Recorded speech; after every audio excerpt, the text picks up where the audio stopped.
ये कैसे हो सकते हैं? ऐसा मैं जानता हूँ, कहता हूँ, पर वास्तविकता से नहीं मानता।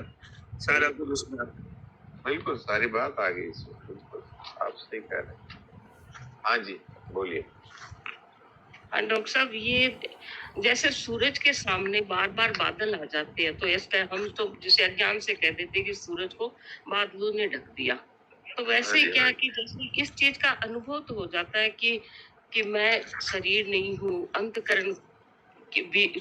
तो इन अंतःकरण की जो वृत्तियाँ कभी-कभी जब आती है, तो ऐसे मिल जाता है स्वयं उसके साथ। तो जैसे अभी आपने बताया ना कि मतलब इस चीज़ का अभ्यास किया बाद में कि ये मुझ में नहीं है। जो वृत्तियाँ हाँ, आती है, वो आने-जाने हाँ, वाली है। तो इससे भी हाँ, बहुत फ़र्क पड़ता है। वो सारा ही अच्छा, फ़र्क पड़ जाता है।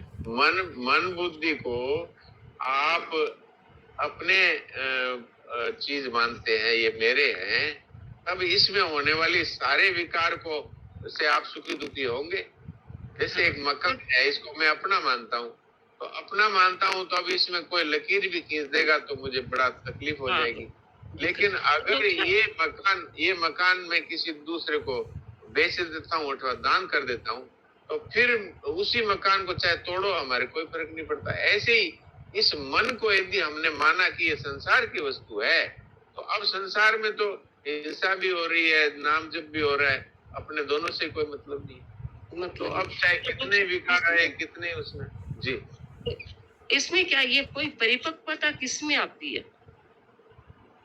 नहीं, मतलब बुद्धि परिपक्वता में आती या स्वयं में परि आती है? स्वयं परिपक्व है पहले से। हाँ, वो इसको भगवान ने जो स्वाधीनता दी ना किसी को भी अपना मानो, तो इसने ये जड़ पदार्थों को ही अपना मान लिया। मन, बुद्धि, इंद्रियां, शरीर और ये धन, जमीन, मकान, कुटुंब है। इसके कारण से इसमें कमजोरी आ गई, नहीं तो ये तो परिपक्व ही है। हाँ, तो हमारे मतलब ये चीज़ स्वरूप में थोड़ी कोई कमजोरी आ गई। ये तो सारी आई है। इनको अपना मानने से हम जीव बन गए और जीव होने से ये हमारी कमजोरियां हमें दिख तो रही है। यही है कि मतलब मन बुद्धि की जो जड़ता का प्रभाव कम होते जाता है और ये अपना आप स्वरूप जैसे सूरज एकदम निखर के बाहर आ जाता है, यही बात है ना? होता जाता है वाली बात नहीं है इसमें।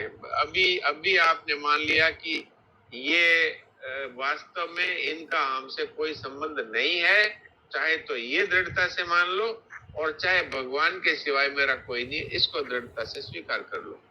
बस अच्छा, इसमें अभ्यास कुछ नहीं है। अभ्यास की आवश्यकता नहीं। ठीक है डॉक्टर अभ्यास साहब जी। जो चीज हमारे काम की नहीं है, क्या हम बार बार अभ्यास करेंगे? मेरे काम की नहीं, मेरे काम की नहीं, मेरे काम की नहीं, ये करेंगे? नहीं, सोच जैसे लिया सूरज के सामने बादल आ जाता है, तो बार-बार उसको हटा मतलब कि भई सूर्य को बादलों ने नहीं ढका है। और बादलों ने ढका है, लेकिन सूर्य तो वही है, चमक रहा वैसे ही। तो वही हाँ अपना तो स्वरूप तो हाँ तो एकदम बिल्कुल जिसने शुद्ध है। जिसने बस ये मन वास्तव में बुद्धि हाँ विकार आ गए। जिसने वास्तव में इस बात को समझ लिया, अब वो हाँ, संसार में कितने ही विकार होते रहे, आपको क्या तकलीफ है ये बताइए? ये मन नहीं बुद्धि बिल्कुल, संसार है कि आप हैं?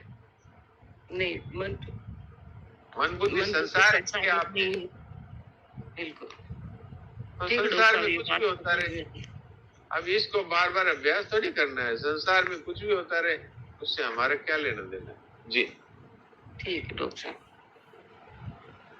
समय तो हो गया, फिर भी किसी भाई बहन का कोई प्रश्न शंका जो अभी तक चर्चा हुई है पड़ा है तो रह गई है तो कर लो, कोई बात नहीं, 5-10 मिनट की, और नहीं तो फिर डॉक्टर साहब से भजन सुनते हैं।